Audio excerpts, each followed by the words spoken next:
Welcome to the Slop Farm. Enjoy the video. In this video, I will explain how to use Canva Live. This fantastic feature allows you to engage your audience in real time during presentations. Imagine receiving live questions and comments directly from your viewers, making your sessions much more interactive and dynamic. You can easily access Canva Live right within your Canva presentation editor, transforming a standard presentation into a vibrant, two-way conversation. It's a powerful tool for boosting engagement. To begin your live session, first open your desired presentation in Canva. Look for the Present button, usually located in the top right corner of your screen.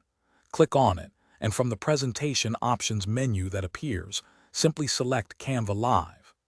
Immediately, a unique 6-digit code will be generated and displayed on your screen.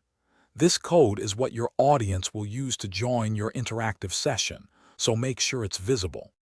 Once you have your unique code, your audience can easily join the live interaction.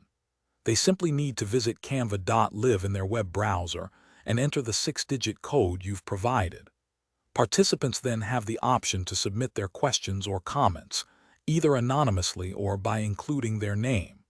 As the presenter, you maintain full control, deciding precisely when and if these audience submissions are displayed on the main presentation screen. During your live session, you'll have a dedicated presenter screen where you can view all incoming questions and comments in real time. This allows you to review submissions before they go live. You can then choose to display specific questions or comments on the main presentation screen for everyone to see and discuss. When you're ready to conclude the interactive portion, simply end the live session at any point, bringing your presentation to a smooth close. Thanks for watching. Consider subscribing if we helped you today.